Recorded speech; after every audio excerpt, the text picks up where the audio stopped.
I still got love for him. There's nothing he can really say to me that's going to make me attack him or whatever. I think he's a phenomenal basketball player, a future Hall of Famer, a champion, a two-time NBA Finals MVP. And I'm always have love for him no matter what. The only reason I feel the need to address this comment, Kendrick Perkins, is because where did it come from? When I reached out to KD, he didn't want to answer that question, and that's his prerogative. And what he and I exchange between each other is our business. But I will tell you this.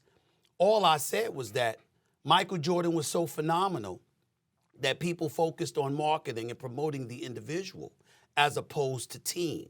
And that didn't necessarily help the game of basketball to a certain degree because on many, many occasions we've lamented the absence of team basketball. That's all I was trying to say. Nothing more. I don't understand where it came from, but I will tell you this. Fellas need to get over it. Because as I said yesterday on Twitter, and I'll say again on national television, the Stephen A. Smiths of the world are not going anywhere. I'm here now. There'll be hundreds, if not thousands, that will follow. These guys don't want to talk. They don't want to be accountable. Who the hell are we to tell them anything? So watch the game, shut the hell up, and enjoy their greatness and make sure they get paid their money without giving any commentary whatsoever. You want to control the narrative all the damn time. You're not doing it. You don't get to get rid of us. We here and we're going to be here. Get over it because we're not going anywhere. I'm not talking about me specifically as an individual. I'm talking about the collective me, Kendrick Perkins, Ryan Clark, Swag Goo, Orlovsky, and everybody else in between, and Tim Legland, J.J. Redick, and all of these other guys. We're not going anywhere. And the last point, Kendrick Perkins, before I give it to you, I've repeatedly said this to players because I got many, many cats in the NBA, NFL, and beyond the world of professional sports that I'm very, very cool with. I got them on speed dial. They got me on speed dial. We talk all the time. They know I'm not talking about them. But for those like Kevin Durant or Kyrie or somebody else that don't want to talk, please remember something. I get paid to talk about you. I don't get paid to talk to you. I don't ever have to speak to any of y'all again in life. And I still get to do my job. Look at what I see and comment about it. That's what I get to do. Remember that.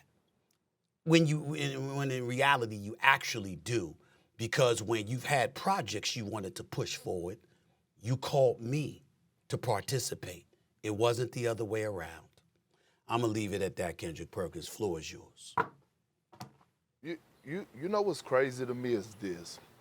The crazy part about it is that they pick what they want to attack you with, or they pick on how they want to address you. Forget the 100 times you done praised a certain individual. You know what I mean? Like, it's a couple situations with me, as far as even my good brother Russell Westbrook. I have been standing up for Russell Westbrook since I got into television. I criticized him a few times this season, which was warranted, and all of a sudden I turned my back on him. Or, you know, even with Kevin Durant. You talk about him, we talk about him being one of the greatest scorers of all time, and then the one time you criticize him or the one time you say something that he don't like, he come at you. But so you didn't even criticize him. But let me tell you what's going on right now. Okay? They have this new little wave of things that's going on that, quote unquote, you have to get the basketball player approval in order to be able to speak the game of basketball. Well, who the hell are you to tell me what I can and cannot say, or who the hell are them to tell Stephen A. what the hell he cannot say or what he can say? See, that's the problem that we have.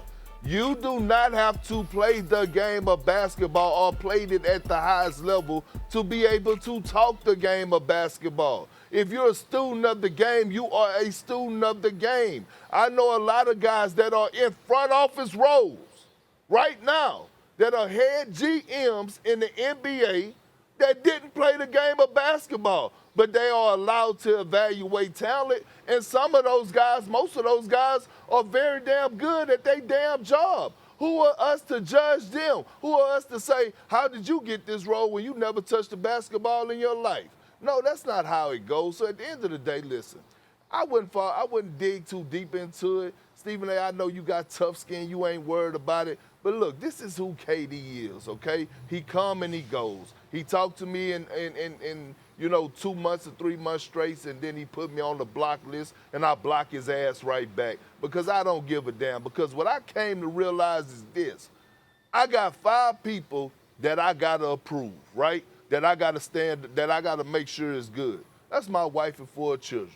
Everybody else, well, I don't give a damn how they feel about Big Perk, and you shouldn't either. So carry on. Well, you know me. You know me. Listen, I'm going to answer what needs to be answered, and I'm going to leave it at that. But like I said, I got love for KD. I think that KD is a great player, and I think that he's a great person. He don't get in no trouble. He don't engage in no nonsense. He's all about hooping and all that stuff. A little bit sensitive at times, whatever. You know how I feel about his mama. I love me some Mama Durant. So I mean, I'm not going to disrespect this, bro. I'm not going to disrespect this brother. But at the end of the day, it just amazes me the heightened level of sensitivity. And the reason why I think it's incredibly important to point this out. You know, I don't give a damn whether I speak to folks or not. They act like, you know what, if you don't talk to us, you hurting your feelings. You know the stupidity of some, not most, not all, but you know the stupidity of some of these modern athletes, and they don't realize this? The fact that you don't talk to us and the fact that you speak on social media actually makes our job easier because we're going to have content to discuss no matter what. You don't get to circumvent and get around folks talking about particular subjects. Apparently, it's the level of intellect that they have that never registers in their mind. If you perform, we get to talk about you. If you talk, we get to talk about you. What's up? Stop, Stephen A. The game is to be sold, not told. Don't give up too much. I'm just saying. The point that I'm making is that don't give up too much. I feel you. It is what it is. Thanks for watching ESPN on YouTube. For live streaming, sports, and premium content, subscribe to ESPN+.